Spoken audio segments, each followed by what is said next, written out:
Painel Regional, sempre com você, com entrevistas importantes e o principal debate aqui da TV Regional, a partir da 1h30 da tarde, programa ao vivo, não é? E uma reprise também de segunda a sexta, às 8 da noite, não é?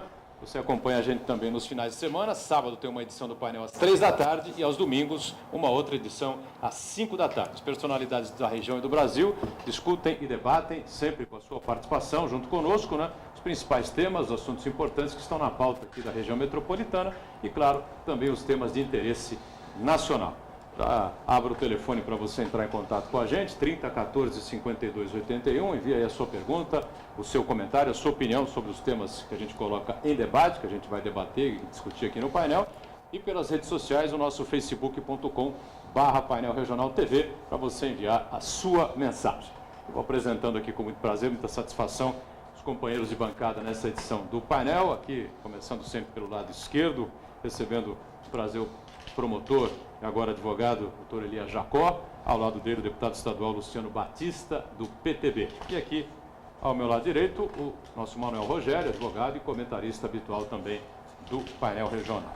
Sempre destacando na abertura aqui do programa, os jornais que são parceiros, não é, no dia a dia aqui do painel regional, como é o caso do DL, o Diário do Litoral, trazendo aqui na capa a seguinte manchete, né, que você vê agora aqui, centralizar um pouquinho mais, aproximar um pouquinho mais, desemprego sobe para 5,3%, é a capa, a manchete do DL na capa, taxa de janeiro é maior desde setembro de 2013, quando atingiu 5,4%. Passo aqui o Elias Jacó, por favor, um exemplar, um outro do Luciano, e o Manuel Rogério recebe também. Obrigado. Essa edição do Jornal Diário do Litoral, né? E a gente destaca sempre também, do mesmo grupo de comunicação do DL, não é? O Gazeta de São Paulo, trazendo aqui na capa esta manchete aqui, um pouquinho reduzida, abaixo da foto, taxa de desemprego na mesma linha, né, do DL. É a maior desde setembro de 2013, aparece aqui o ex-presidente Lula conversando com grande dose de aproximação do presidente do Senado, Renan Calheiros, enfim, né? O presidente Lula que parece que assumiu a articulação política do governo Dilma Rousseff. Elias Jacó, por favor. Obrigado. O Luciano também recebe. E o Gazeta aqui também para o Manuel Rogério. Aproveito para cumprimentar e agradecer as participações importantes conosco. Doutor Elias, obrigado mais uma vez por estar aqui participando conosco aqui do painel. Tudo bem? Tudo bem, Edgar. Boa tarde aos nossos queridos amigos telespectadores, aos meus companheiros de mesa, deputado Luciano, doutor Rogério, minha querida amiga também.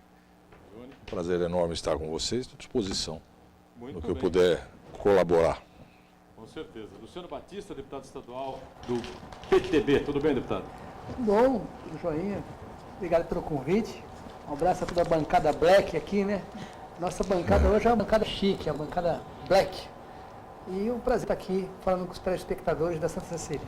Muito bem. O Rogério também mais uma vez conosco, participando aqui do painel regional. Prazer recebê-lo, Rogério. Prazer é meu, Boturão. Boa tarde especial aos telespectadores, a Ione, ao deputado Luciano, ao doutor Elias e a você, Boturão. Muito bem. 30 14 52 81, facebook.com/painel regional TV, para você participar conosco. Lembrando que nós estamos sempre online pelo site da TV Santa Cecília, o Santa Portal. Clique lá no ícone painel regional, confira a gente em tempo real. O programa encerrado vai para o YouTube, você rever como preferir os momentos mais interessantes, claro, para você, evidentemente, ou se quiser o programa por inteiro. Quem está sempre atento à sua participação e a tudo aquilo que é produzido pela equipe do painel, você sabe, é a nossa Ione Furukawa. Tudo bem, Ione? Olá, boa tarde, Boturão, boa tarde, convidados, boa tarde a você aí de casa que está nos acompanhando. O Facebook aqui já está aberto, esperando a sua participação. São dúvidas, questionamentos, perguntas, críticas, aqui a bancada é democrática e também a nossa produção te espera através do telefone. E além da sua interação com a gente, hoje nós temos um vídeo que mostra a indignação da população com a reforma da cadeia velha aqui em Santos. Muito bem. Bom, antes a gente colocar e discutir, debater esse tema da cadeia velha, né? Eu queria ressaltar o seguinte, né? As manchetes dos jornais são idênticas, né?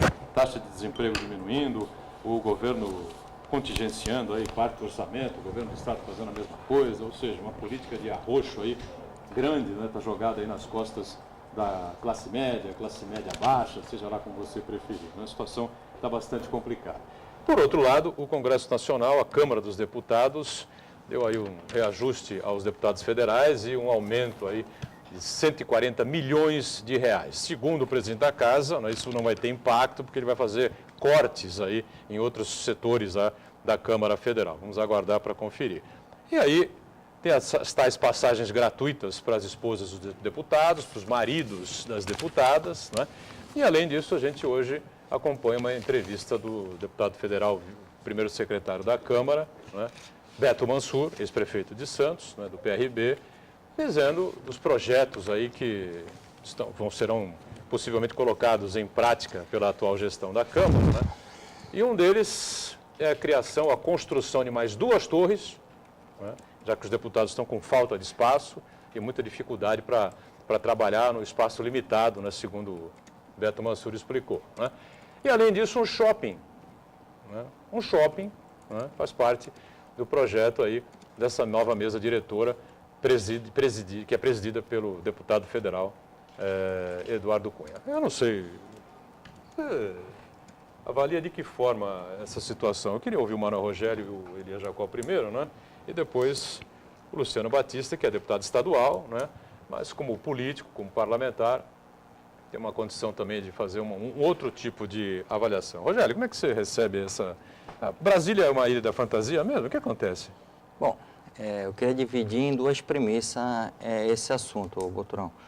Primeiro, que as pessoas não podem dirigir as atenções só para o legislativo. Tudo que acontece no legislativo chama-se uma atenção maior da população, ou seja, mas os nossos políticos só estão olhando para o seu umbigo.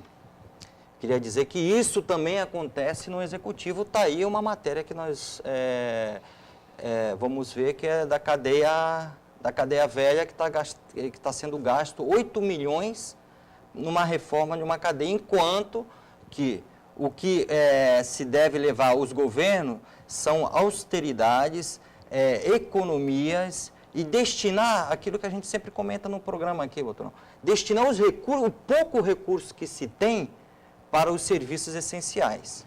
Agora, a segunda premissa é no legislativo. Um legislativo que ultrapassou toda uma onda de descredibilidade perante a população. Recentemente enfrentou uma eleição que realmente eu não entendi. Eu não entendi algumas pessoas que conseguiram se reeleger, eu não entendi alguma somatória de votos que alguns candidatos alcançaram. E isso, o próprio povo, ele tem uma culpa nisso. Porque a partir do momento em que você coloca um candidato como um palhaço de circo, não menosprezando o candidato, mas eu digo todo o contexto que se levou diante dele. A partir do momento onde os candidatos, eles não são identificados por nome, mas por apelido, e esses candidatos são colocados à frente de partido para puxar votos, e aqueles que não têm representatividade nenhuma conseguem chegar ao Congresso Nacional, o povo tem sua parcela. Agora, salta aos olhos uma autoridade constituída como deputado, como senador, que alcança uma administração de uma casa tão importante para o Brasil, enquanto que o Brasil está sofrendo um momento financeiro e político tão delicado, essa casa não tenha, e esses deputados não tenham a sensibilidade de pelo menos enxergar isso, aumentar a passagem, aumentar o número de passagem para os familiares, passagem para os companheiros, e agora a reforma, agora a construção de shopping. O que nós precisamos, Boturão, é um pouquinho, o mínimo de seriedade para enfrentar, para que o Brasil possa enfrentar essa crise, que é uma crise que não é só brasileira, é uma crise que é mundial, mas o Brasil está sofrendo os impactos maiores agora por conta dos contextos políticos. Então, seria o mínimo de sensibilidade para que o Brasil possa enfrentar, para que a população encampe as ideias do governo, as ideias do Congresso e todo mundo, numa união, nós paremos de criticar e vamos ajudar. Mas, para isso, a gente precisa acreditar. Não é com esse tipo de ideias para, na vez de fazer reformas políticas, reforma tributária e outros tipos de reforma, é se preocupar em construir mais 2 prédios, como construir shopping center, como aqui na Câmara de Santos também, que agora estão preocupados de trazer televisão, de construir estacionamento. A gente só vê construção. Construir é para o executivo. Legislativo tem que legislar e fiscalizar o executivo. Doutor Elias Jacó, como é que vê essa situação toda aí? Não vê bem, né? Como é que o povo vê essa situação toda, não é? É uma coisa muito simples. Quando você tem uma doença, a menos grave possível, uma gripe, né? O que é que o seu corpo faz? Ele se concentra as suas reservas naquela doença, não é? Então, poupa, você vai ficar de repouso, você vai ter o menor movimento possível para que todas as suas reservas possam ser aplicadas na cura daquela doença, né? A natureza nos ensina. Nós estamos passando por uma gravíssima crise econômica, financeira, moral, ética. Então, é um momento de você contrair os organismos sociais para que todos os esforços sejam concentrados como reserva na remoção desses problemas, não é? E não é isso que está acontecendo, não é? Você fez referência a uma despesa que seria, segundo o presidente da Câmara, compensada de cerca de 150 milhões de reais orçamentários por ano, com algumas passagens a colaterais, a esposas, a esposos, a companheiros de ambos os sexos, a cachorrinho, etc. Isso é o caso típico, né, da falta de responsabilidade do governante. Porque não há dizer, bom, eu vou cortar aqui, então eu posso gastar lá. Bom, então não está cortando nada. Você simplesmente está mudando a destinação daquela verba. Isso se acontecer. Portanto, se há realmente um excesso ou uma despesa que deixou de ser contabilizada, então esse dinheiro deve ser recolhido ao Tesouro, não é? Para que ele possa fazer parte desse esforço que nós precisamos todos fazer para resolver os nossos problemas. Isso não acontece em nenhum nível de governo. A gente tem maior visibilidade com o Poder Legislativo, porque o Poder Legislativo fomos nós que escolhemos. Eles nos representam diretamente ou através dessa famosa democracia representativa. E essa visibilidade não quer dizer que os outros poderes, e aí eu incluo o Poder Judiciário, o Poder Executivo, não tenham também a sua parcela de responsabilidade, de sacrifício a fazer. Não apenas a de estabelecer restrições ou aumento de imposto à sociedade que é seguramente aquela que menos pode contribuir para isso, não é?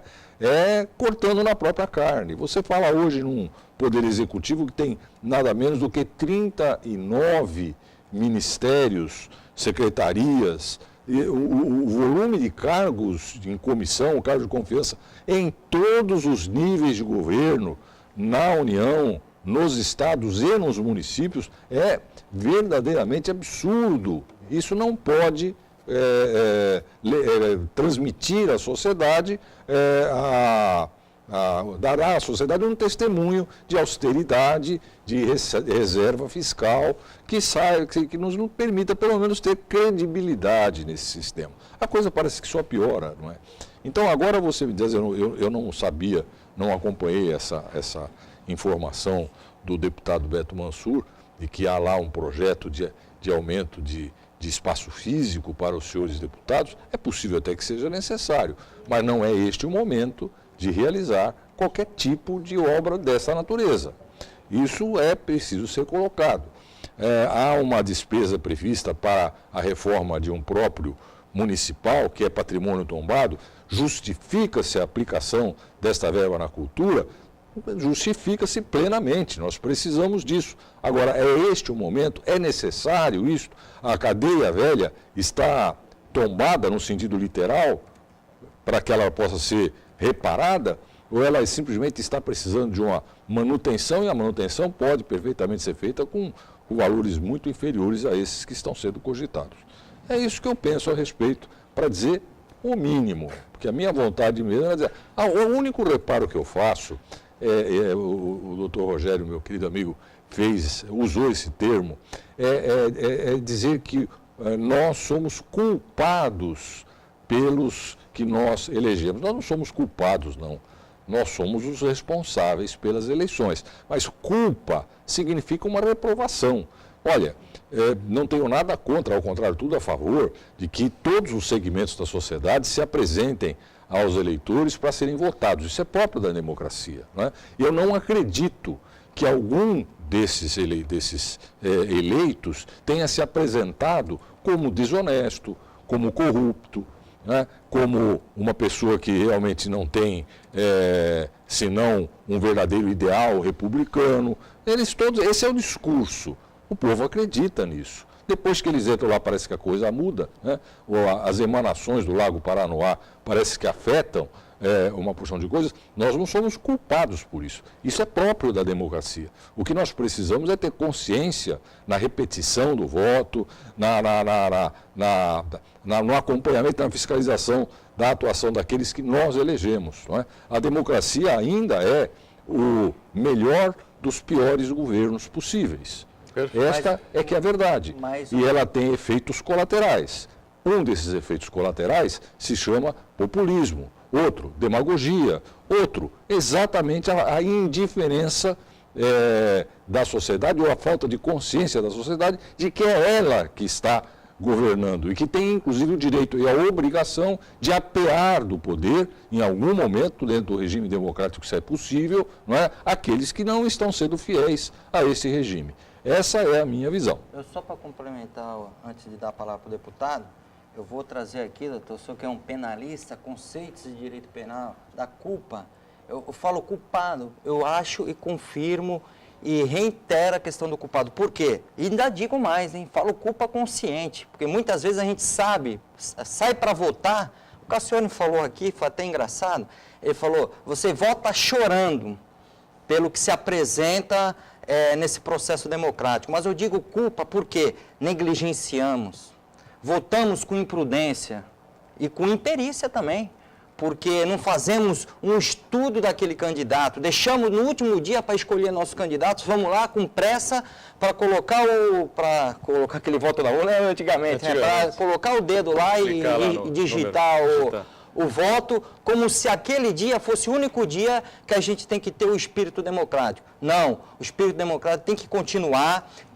Quando a gente elege, se não estiver satisfeito, se achar que não está representando bem a população, é ir às ruas, é reclamar e tem instrumentos democráticos para tirar aquela pessoa que foi eleita do mandato que ele está nos representando. Muito bem. Parlamentar, vereador, presidente da Câmara de São Vicente, deputado estadual de 2 mandatos, não foi reeleito, evidentemente, mas está cumprindo o seu 2º mandato até o dia 15. E essa gastança toda que o Congresso, a Câmara dos Deputados, apresenta aí à nação. Luciano Batista. Completamente inoportuno. Completamente inoportuno. Coisa de quem ataca um pouco a esperança do povo brasileiro. Nós acompanhamos aí a política, você vê uma disputa forte para a eleição da presidência da Câmara, né? E aí você vê o candidato do governo ser derrotado. De certa forma, as pessoas estavam torcendo para isso. Né? Oh, legal, ganhou outro candidato. Não necessariamente torcendo a favor do Eduardo Cunha, mas torcendo para alguém ganhar contra o governo. Aí o cara ganha, e aí você espera que, olha, os caras agora vão priorizar as coisas importantes para o Brasil, né? Reforma política, reforma tributária, reforma do Código Civil, criminal, alterar as leis, essa questão do menor, essa bagunça do menor fazer o que quer e não acontecer nada, enfim. Os temas que de fato vão favorecer a população brasileira tão carente de boas notícias. Aí vem a Câmara e diz que vai comprar passagem para o para a esposa do deputado ou para os esposos, né? Isso é bom para o povo brasileiro, né? O que isso ajuda na população brasileira? Nada, né? Absolutamente nada. E aí vem as outras notícias, né, Boturão? As outras que são, aumenta a verba de gabinete, aí diz que vai cortar de outros lugares. Não vai cortar de outros lugares, não vai cortar. Se fosse cortar, já apresentava de onde estava cortando, claro, né? Então não apresenta, porque depois cai no esquecimento e aí isso vira uma regra, né? Uma coisa tão maluca que, quando a gente vê essa notícia, dá um pouco de desânimo, né? A gente fica um pouco desanimado, né? Mas temos que levantar a cabeça e continuar, porque não é possível que os caras não estão percebendo que eles estão fazendo mal, né? E aí, essa notícia aqui, eu não tinha ouvido essa última aí, de fazer 2 prédios com shopping. Vai ter campo de golfe no shopping? Vai ter... Eu não sei. Alguma coisa útil para o povo, assim, porque uma pista de ruim. boliche, Eu acho coisas desse tipo aí, né? Completa, numa lista de prioridades, acho que essa seria a última. Se os deputados fizerem contratar um instituto desses grandes de pesquisa e perguntarem para o povo brasileiro o que está precisando para o Congresso fazer, acho que fica uma sugestão aqui, está precisando fazer isso, a reforma disso, aquilo. Acho que essa aí, de comprar passagem para a esposa, acho que não vai aparecer na lista de reforma, em nenhuma hipótese. Né? Não vai aparecer, tenho certeza absoluta. Eles estão dessintonizados. A não ser que seja um tratamento de choque, né? Nós vamos chocar a população com isso, para a população realmente se rebelar e insistir nessa questão da reforma política, porque isso é sofismar a nossa inteligência. Vamos... E também fazem no começo, porque acredito no seguinte, vamos fazer logo no começo do governo? Exatamente. Depois todo mundo esquece, eles acreditam muito nessa falta de memória do povo. Eles vão disputar eleições só em 18, está longe, né? Bom, com exposições, oficinas, dança e gincana ambiental, né? Essas e outras atrações para todas as idades fazem parte do evento de sensibilização ambiental, que acontece a partir desta sexta-feira, né? Na faixa de areia em frente à Concha Acústica, no Gonzaga, aqui na cidade de Santos, marcando o início da segunda fase da campanha Cidade Sem Lixo. A programação vai se estender por todo o final de semana. Vamos para o rápido intervalo e já voltamos com o painel regional.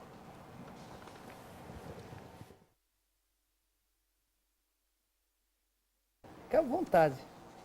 Estamos de volta com o segundo bloco do nosso painel regional, nesta sexta, com muita satisfação, recebendo aqui o doutor Elias Jacó, o deputado estadual do PTB, Luciano Batista, e aqui à minha direita, o companheiro Manuel Rogério, nosso habitual comentarista, e a Ione Furukawa atenta aí a sua participação, e aqui tudo que é produzido pela equipe do painel, temos uma matéria já no ponto, é isso, Ione? Exatamente. O nosso repórter cidadão, Cristiano Silva, ele foi às ruas junto com a nossa equipe de reportagem saber por quê que a cadeia velha está sendo reformada e o gasto de quase 8 milhões nessa reforma. A matéria ainda não está no ponto, mas quando tiver, Boturão, você me aciona, eu chamo de novo.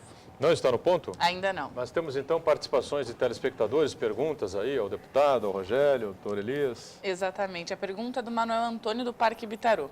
Deputado, o antigo apoio dado ao prefeito Billy, que está sendo um desastre como prefeito, até que ponto influenciou na sua eleição? Foi vinculado na internet que a esposa do prefeito Billy e a esposa do chefe de gabinete são funcionários de seu gabinete na Assembleia Legislativa. O que você tem a dizer sobre isso? Bom, por partes, né? Primeiro, se a relação com o Billy atrapalhou a sua reeleição, enfim. Então, isso é uma ótima pergunta do Manuel. Atrapalha, sim. Mas veja, um deputado, no meu caso, deputado estadual, que você trata de assuntos do Estado, né?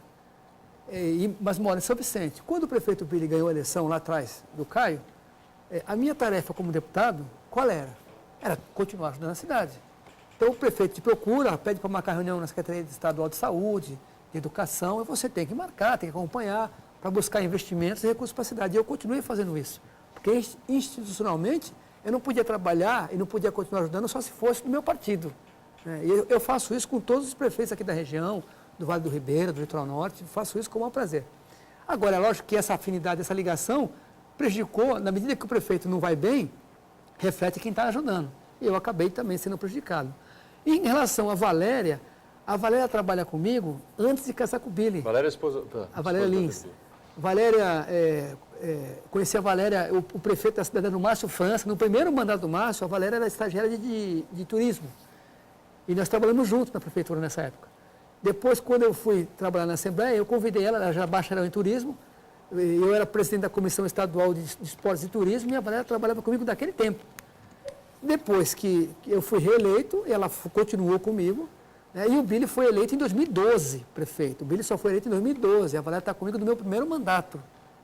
Então, não há uma relação de uma coisa com a outra. A diferença é que quando chegou em 2013, ela tomou posse no Fundo Social de Solidariedade, que questionam muito. É uma função voluntária, não só da Valéria, como das outras conselheiras do Fundo Social.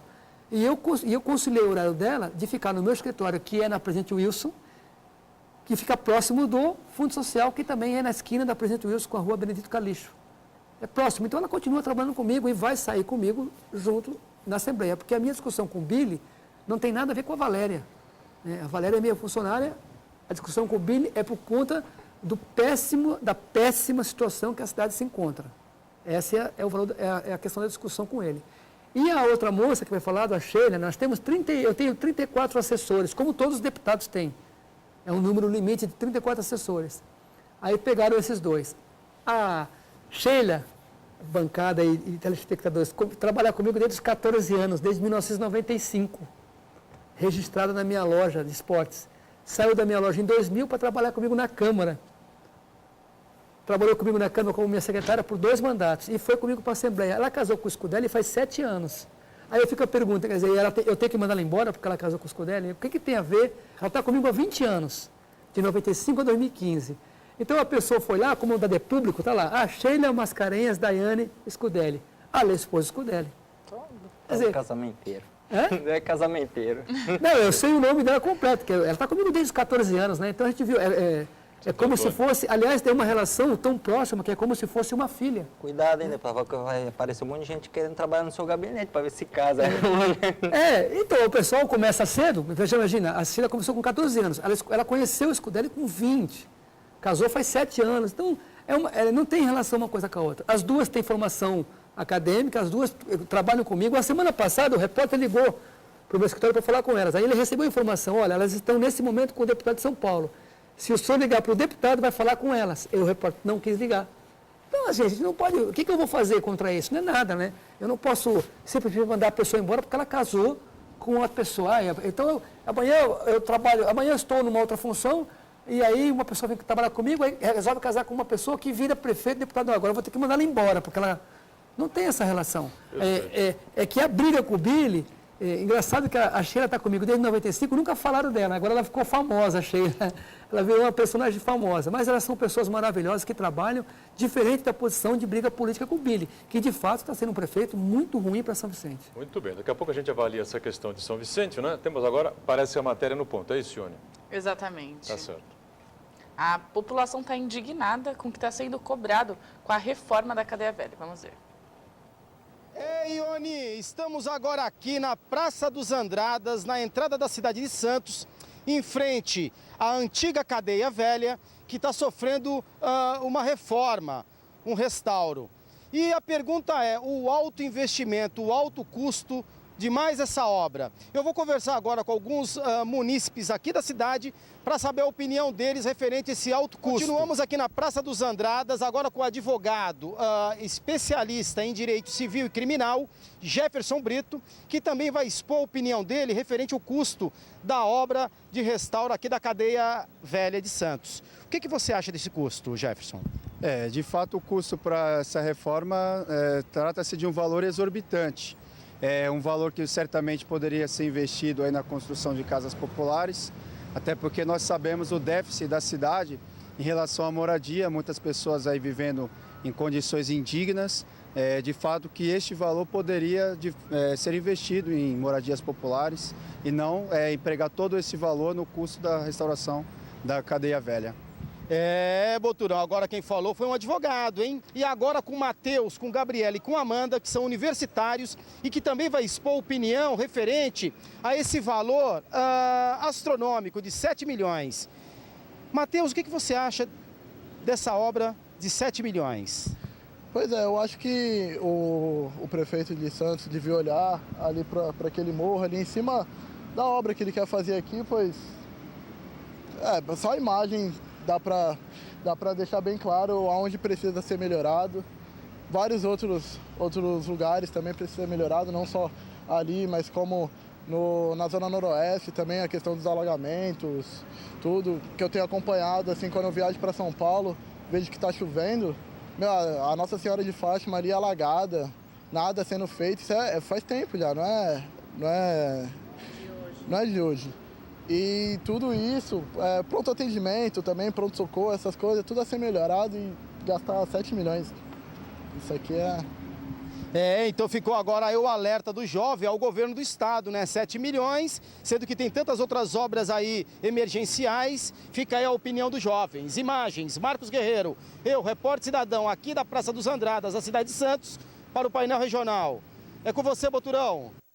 Muito bem, obrigado ao Cristiano, nosso repórter cidadão, atento aí às questões da cidade e da região. E essa reforma aí da cadeia velha, o restauro da cadeia velha, enfim, um custo de, acho que não é 7, parece que é 8 milhões, não é isso, Manuel Rogério?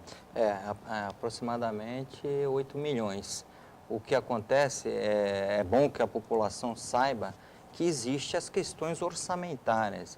O governo, o Estado, ele não tem um livre-arbítrio do dinheiro. Ele gasta de acordo com o orçamento que é aprovado na Câmara, no caso do governo do Estado aprovado na Assembleia Legislativa, quando os deputados estão exercendo o papel de fiscalização, para que o governo atue de forma regular, sem extravagar,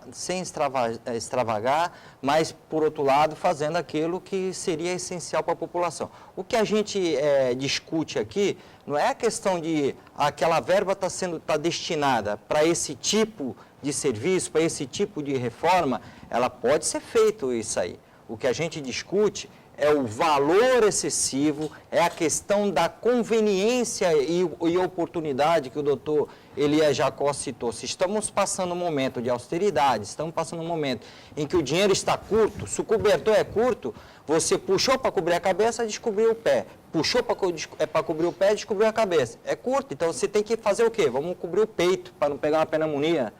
Então, gastar, nesse momento não é momento de fazer uma obra desse jeito, mas ainda que fosse, com todo respeito, salvo opiniões contrárias, eu acho muito dinheiro para se gastar numa mera reforma de uma coisa que já existe. Enquanto que eu vou novamente reiterar a questão da oportunidade e conveniência, enquanto nós temos lá o Palácio da Polícia, que se você passar e fazer uma observação, tem mato, por conta de colocar um véu da noiva lá, que eu pensei que iam fazer alguma coisa, não. É para segurar, de segurança, a casca do prédio que está caindo.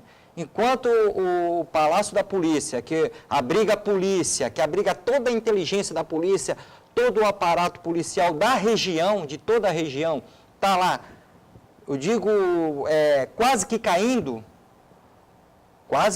porque a casca já está caindo. Estão gastando 8 milhões, tudo bem que seria destinação de verbas diferentes, mas é a questão da oportunidade, prioridade. É estabelecer prioridades. E eu sempre digo que esse governo, há 20 anos que está aí, não estabelece prioridades. Nós temos carência em todos os serviços essenciais. Temos carência em saúde, temos carência em segurança e temos carência em educação. E esse governo, a prioridade dele é fazer obras faraônicas e a alto custos, que eu coloco as minhas dúvidas. Muito bem. Elias Jacó e o deputado ficam aí à vontade também para falar uma coisa sobre essa... Olha, Edgar, eu forma, fico um pouco incomodado com esse discurso de que as despesas ou os investimentos em obras ou em monumentos seja algo a ser criticado. É importantíssima a memória, trata-se de um bem cultural extremamente relevante para a formação da identidade da nossa cidade, da nossa região. Não me sinto muito à vontade por fazer crítica ao fato de que se está investindo num imóvel dessa natureza. A cadeia pública, para quem tem, a antiga cadeia, para quem tem um mínimo de conhecimento da história, ela tem uma importância transcendental para a formação da própria sociedade. E ela é hoje um bem cultural que reverte a sociedade. Não apenas sob o ponto de vista da mera formação cultural, digamos, de um bem abstrato, não é? Mas também sob o ponto de vista patrimonial, porque trata-se de um local de visitação turístico-cultural. Não é possível imaginar-se que um bem desta natureza, tombado pelo patrimônio público, portanto, colocado sob a responsabilidade direta da sua conservação nas condições originais ao poder público, precise simplesmente cair, literalmente tombado, para que alguém amanhã possa dizer, puxa, nós fazemos com a nossa cultura, com os símbolos da nossa cultura, com os sinais da nossa evolução cultural, o mesmo que está fazendo lá o Estado Islâmico com os monumentos assírios. Vamos deixá-los ser destruídos. Não é? É preciso tomar cuidado com esse argumento. Então, em princípio, se realmente necessária a obra para a preservação desse monumento, o gasto está legitimado e não tem absolutamente nenhuma razão para não ser feito. Agora, é preciso que se estabeleça claramente, e aí sim, num pleno acordo com o que se está colocando como crítica, o que é necessário ser feito, que tipo de investimento, qual é o valor desse investimento, não é? Para que se possa ter realmente uma despesa que tenha razoável, uma despesa razoável. Não sei se 8 milhões é o caso. Eu recomendaria, inclusive, acho essencial que se esse assunto continuar sendo assim discutido, que se trouxesse aqui, se é que já não foi feito isso, pode ser que eu tenha perdido o programa, o responsável pelo órgão que cuida do patrimônio, que aprovou essa reforma, né? Lembrando que na cadeia, lá naquele prédio, funcionam vários setores artísticos e culturais do município. É um imóvel ocupado, não é? E que a semelhança da Casa do Trem, da Casa da Azulejada e todos os demais pontos, faz parte do roteiro cultural e turístico da cidade de Santos. Essa é a minha colocação. Agora, eu volto a dizer, o valor da obra, o tipo de obra que vai ser, tudo isso é questionável. Tudo isso é questionável. O que não é questionável, na minha opinião, pelo menos não me sinto constrangido em questionar, é a importância, inclusive como prioridade, da realização desta obra. Não vejo em que o fato de você ter verba destinada para a conservação e preservação de monumentos históricos como este, venha a prejudicar ou a impedir que se façam as reformas necessárias no prédio da polícia, na estrada, ou se aplique em educação, saúde. Eu creio que isso aí faz parte de uma política de governo que não se exclui, não se exclui. Perfeito. Não, eu só queria complementar que eu não sou contra a memória histórica da cidade. E nem do... Rogério, mas está aparecendo. Então você parece que se fixou tão somente no fato de que não é uma prioridade. Não, eu estou falando... Se não é isso, eu fico satisfeito em ouvir. Então, vou esclarecer que eu não sou contra. Esclarecimento. Eu gosto de história, mas eu estou falando de governo, de administração. Eu estou falando de trabalhar com o dinheiro público, dando prioridades, e não estou falando para não fazer. Nós temos instrumento jurídico para fazer, nós temos uma PPP, parceria público-privada. Na Europa, você vê aqueles mantos, você vê um patrimônio histórico, você vê o manto. Então, você está olhando a igreja de Iomo, em Milão, você vê só aquele manto, que é o desenho da igreja, mas por quê? Porque eles estão reformando, que eles estão restaurando. E quem que financia isso? A iniciativa privada, faz lá uma propaganda. Em Paraty você vê isso, a iniciativa privada restaurando um casarão. Então poderia, se eu sou gestor público, eu vou buscar a iniciativa privada, eu vou buscar, você quer fazer um marketing em Santos?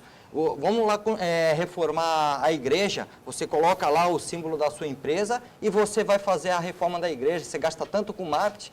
Então, eu vou trabalhar para gastar bem o dinheiro público e vou destinar meu dinheiro, aí sim, para o serviço essencial. Porque a população não aguenta mais sofrer. Ô doutor, a população não aguenta ter que pagar plano de saúde, ter que pagar escola particular, e ter que pagar segurança e ter que pagar imposto ainda. Ou seja, tem que pagar tudo. E o governo? O que ele faz? Ah, eu vou brincar de arrumar a igreja, eu vou brincar de arrumar a cadeia velha. Não, eu vou visitar a empresa, vou falar, você quer fazer isso lá? é brincadeira. Essa é a nossa divergência. Isso não é brincadeira. Não foi brincadeira a reforma do Teatro Guarani. Não foi brincadeira. O Teatro Guarani foi Coliseu. feito com a parceria pública. Tudo bem, eu não estou isso que eu tô discutindo falando. esse problema. Eu acho que essa adjetivação sua me obriga a fazer uma oposição veemente ao seu discurso. Essa colocação de que isso é secundário, não é verdade que é secundário. O que você quer? Que a cadeia pública possa ser reformada e lá se coloque o quê? Eu vou usar aí uma comparação, desculpe se eu estou fazendo alguma divulgação, um cartaz, quem fez isso aqui foi o Marlboro ou a Skin Cariol. Que é isso? Não é assim que funciona, Rogério, não é assim.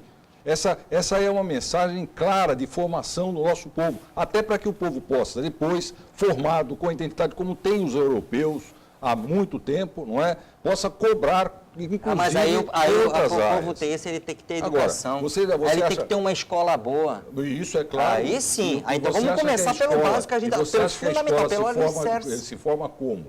Você acha que como é que a escola transmite os seus conhecimentos? Como é que a escola forma as pessoas? Com as aulas do professor ou com a convivência com a história e com a cultura da sociedade? É isso que permeia a formação escolar. É isso que faz com que o cidadão tenha orgulho de ser cidadão daquele lugar. Tá perfeito. Vamos fazer um rápido intervalo? Estou estourado com o bloco, eu vou deixar você falar na volta, tá certo? Estourei longe do bloco aqui e a gente vai encerrar o programa em 2 blocos, não vai dar certo. Vamos para o rápido intervalo, o painel volta já já. Então faz tempo. Muito bem, voltamos. Este é o terceiro e último bloco desta edição do Painel Regional. Com satisfação, conversando aqui com o doutor Elias Jacó, com o deputado Luciano Batista, o Manuel Rogério e a participação sempre importante da nossa Joane Furukawa, ainda pegando esse gancho da reforma da cadeia velha, a questão orçamentária. O deputado, evidentemente, tem mais informações a respeito disso, né? Não, eu quero, e democraticamente, claro, né, eu concordo muito com a opinião do doutor Elias aqui, e até para para colaborar aqui com as coisas, né? O Rogério coloca muito a questão do valor, né? Eu não questiono o valor porque eu não vi a planilha, né, da obra, né? Como é que está a planilha, aonde é que está cada item que vai ser reformado e quanto vai custar cada um. Eu acho que se há uma dúvida, qualquer cidadão, o Rogério, qualquer um que está assistindo, pode requerer administrativamente cópia do projeto ou requerer judicialmente também. Eu quero saber por que está dando um valor alto. Mas eu acho fundamental, como disse o doutor Elias, preservar o patrimônio público histórico da nossa região, que é rica nisso. Então nós temos, esses locais, a cadeia, a igreja, o Rogério falou da igreja, eu acho importante também preservar as igrejas, né? E às vezes os parceiros públicos, eles não abraçam todas as ideias. Eles gostam muito de assunto que dá mais mídia, né? O cara quer ser parceiro do carnaval, quer ser parceiro da Fórmula 1, da Fórmula Indy, mas é difícil arrumar um parceiro que queira reformar a cadeia pública. E aí entra quem? Entra o poder público, assim, de maneira legal, correta, de preservar a história da nossa região. Então, eu acho que tem que ser assim, são dotações orçamentárias diferentes. Nós temos lá os 15% que está no orçamento para gastar com a saúde, está lá. Os 25% com a educação estão lá. Então, o dinheiro gasto na reforma da cadeia pública, ou no Teatro Coliseu, ou no Teatro Guarani, ou na construção do Centro de Convenções lá de São Vicente, ou qualquer outro equipamento, eles são separados, diferentes, eles não prejudicam a saúde, a educação, as estradas, são separados. Então, você aprova na Assembleia, depois o governo aplica, é cobrado, é supervisionado, é fiscalizado não só pela Assembleia, mas pelas câmaras municipais, pela sociedade e pelo Tribunal de Contas do Estado. Então, na hora que chegar no Tribunal de Contas do Estado, essa questão da cadeia aqui, se tiver alguma coisa errada, com certeza vai aparecer e se alguém fez alguma coisa errada, vai pagar. Eu, sinceramente, acho muito difícil os caras fazerem alguma coisa errada, embora o valor assusta, porque é um valor alto. Agora, tem que pegar a planilha para ver aonde é que está distribuído esses 8 milhões. Perfeito. Mas aqui, não sei se dá tempo ainda como deputado, mas primeiro deixar claro aqui que eu não sou nada contra o patrimônio histórico. Mas a maneira como você colocou... Estão me pintando aqui como contra o patrimônio histórico. Você, quando o Benha estiver aqui, você pode perguntar para ele, e para o Frei do Valongo também, estive com ele, junto com o presidente da CODESP, pedi para o presidente da CODESP, porque nenhum ente público estava fazendo, o telhado do Valongo, que é um patrimônio histórico, não é? Claro. Estava caindo. Então, nós fomos pedir para o presidente intervir lá com o presidente da CODESP. Por quê? Porque aquilo é por conta dos excesso de caminhões que serve a CODESP, que serve aquela região do porto, caminhões pesados, estava abalando o telhado do Valongo. Então, nós fomos fazer essa interferência. Então, deixe claro aqui que eu não sou contra o patrimônio histórico, mas eu reitero e ratifico a minha ideia de que existem outros meios para você reformar o patrimônio histórico. E nós estamos carentes dos serviços essenciais. Então, eu penso que primeiro o serviço essencial, primeiro aquilo que é essencial, aí depois vamos pensar em patrimônio histórico e em diversas outras coisas que é importante para a cidade. Perfeito. Eu queria aproveitar, Luciano, sei que tem várias perguntas aqui com a Ione, enfim, mas queria que ele explicasse, então, essa questão que envolve a cidade de São Vicente e esse rompimento político, né, seu com o prefeito Billy. Não, é muito simples. Veja, como eu disse no começo do programa, como deputado, você tem que apoiar qualquer cidade, qualquer prefeito que foi eleito, porque é uma tarefa não só minha, de todos os deputados federais, estaduais, de poder ajudar a melhorar a qualidade de vida das pessoas. E eu venho fazendo isso há 2 anos, né, com o prefeito Billy, né? Mas assim, a gente vem fazendo e a gente vem percebendo que a coisa não vai, né? A coisa patina e não anda. E após, assim, dezenas de reuniões com o prefeito para tratar dos mais diferentes problemas da cidade, de questões da educação. Olha, prefeito, está faltando manutenção nas escolas. Assim, a Codesave não faz a manutenção das escolas. A Codesave tem um contrato com as escolas para fazer a manutenção e não faz a manutenção das escolas. Um contrato alto. Aí você fala com ele 2, 3, 10, 20 vezes e ele não toma nenhuma providência. A questão da saúde, prefeito, olha, a saúde está ruim, o crédito está com problema, ele não toma providência. Aí, veja que interessante, na saúde que você falou, nós fizemos um convênio com a saúde, com a maternidade, de repassar R$560 mil para a maternidade de São Vicente, porque as mães estavam com problema lá, iam lá, não tinha como nascer lá as crianças, estavam indo para Cubatão, Praia Grande e aqui para Santos. Fizemos um convênio com a Secretaria Estadual, R$560 mil por mês de repasse. A Prefeitura não consegue prestar conta do gasto, aí não recebeu os valores que tinha que receber. Então, isso para mim, assim, é muita incompetência. Então, é um estopim, são vários problemas, não tem professor. A mãe leva a criança para a escola, não tem professor, traz de volta, e tem concurso aberto. Tem gente lá, professor aprovado no concurso e não é chamado. Então, uma infinidade. Lixo, então, assim, a questão do lixo de São Vicente, assim, já virou piada de salão de carnaval, porque o cara está no 3º ano, não consegue recolher o lixo da rua, e eu acho até que é uma situação, essa sim, Rogério, para ser verificada pela justiça, porque por que será que a fatura do lixo está subindo mês a mês e o lixo está na rua? Agora estão inventando aí, vamos transportar direto para o Sítio das Neves, que é aqui, no Guarujá, então vai ficar mais caro. Engraçado, antigamente ia para Mauá, era mais barato, Mauá é mais longe que o Sítio das Neves. Então, é uma coisa muito turbulenta, eu não aguentei mais isso, rompi. O pessoal falou assim, é uma questão eleitoral? Não, é uma questão de cidadania. É questão política? Não, porque eu perdi a eleição. Eu devia estar quietinho, né?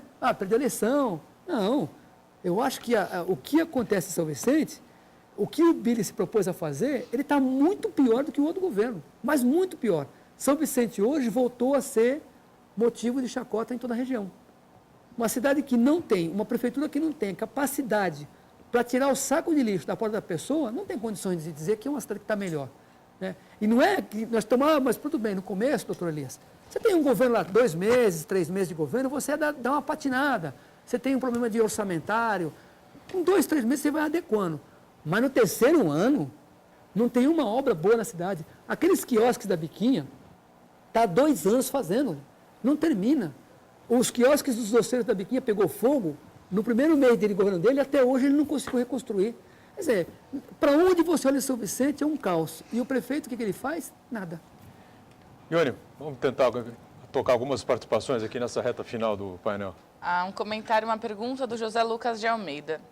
Sobre a obra na Cadeia Velha, é um absurdo o valor. Nunca vi uma obra tão superfaturada. Fazer o serviço, sim. Eu concordo com o Dr. Manuel Rogério. O valor é que é um absurdo. Tem gente ganhando em cima. Não acham, doutor Elias e deputado Luciano? Essa é a opinião do telespectador, né? A gente respeita, claro, Respeita, lógico. E eu estou de pleno acordo com o doutor Rogério quando ele questiona valores e formas de pagamento. Eu não tenho nada contra você, aliás, pelo contrário, o deputado Luciano, que, aliás, é deputado da primeira cidade brasileira. O Brasil, gente, começou aqui. E é preciso que a gente tenha essa memória. Disso, é disso que eu estou observando. Não que o gasto, o custo desse tipo de conservação deva ser considerado secundário ou não prioritário. É disso que eu discordo. Agora, não só esses órgãos, esses organismos todos, aqui o deputado falou, existem leis que são acionadas pelo Ministério Público. Conversem com o doutor Dauri para ver se o abandono do patrimônio histórico é ou não é passível de ação de improbidade administrativa. Essa observação feita pelo telespectador, pelo nosso querido telespectador, ela faz sentido se ele tiver algum indício de que realmente existe um superfaturamento. Claro. E aí é preciso punir, inclusive criminalmente, quem está superfaturando. Isso também faz parte da formação cultural. É evidente. Tem que se apresentar alguma prova, né? É lógico. Ione, mais participações com a gente aí? Pergunta do Adel. O governo diz que vai cortar as despesas, mas como vai reduzir com 39 ministérios, vários deputados, assessores e cartões corporativos? O que você acha, Luciano Batista? Eu acho que o número de ministérios 39 é um escândalo, né? Porque o Brasil não comporta isso. No máximo, antigamente, você tinha 20 ministérios, 18, a gente sabia até o nome dos ministros, né? Hoje a gente não sabe nem o nome dos ministérios. Mas isso foi instituído pelo Lula, né? Isso a gente tem que aguentar aí até o final do mandato da Dilma, né? Rogério, e aí? Completa alguma coisa? É isso mesmo. Sobre isso aí, está numa matéria da Isto É dessa semana, fala isso geralmente, isso que o doutor deputado falou, que cada brasileiro, isso a gente estudava na escola antigamente, qual o nome do prefeito, qual o nome do governador, qual o nome do ministro tal, do presidente. E hoje eu duvido, eu não vejo nas disciplinas escolares aquela educação moral e cívica que existia antes, onde a gente aprendia tudo isso. Também com 39... Não sabe nem a escalação da seleção brasileira? Do Ministério. Depois do 7-1 é melhor nem saber mesmo. Olha, em cima da hora aqui, lamentável, a gente podia continuar um pouco mais com essa conversa, o papo foi bom no programa, sem dúvida nenhuma, passou voando, né? Agradecendo sempre o Elias Jacó, a presença importante conosco, deputado Luciano Batista. Não, eu gosto de um debate inteligente, como vocês fizeram aqui, né? Manuel Rogério, obrigado também pela presença sempre conosco aqui, a Ione, e a você que nos acompanha, estamos sempre juntos de segunda a sexta, 1h30 da tarde, programa ao vivo, reprise às 8 da noite. Nos finais de semana tem painel regional sábado, 3 da tarde, e domingo, 5 da tarde. Obrigado. Tchau.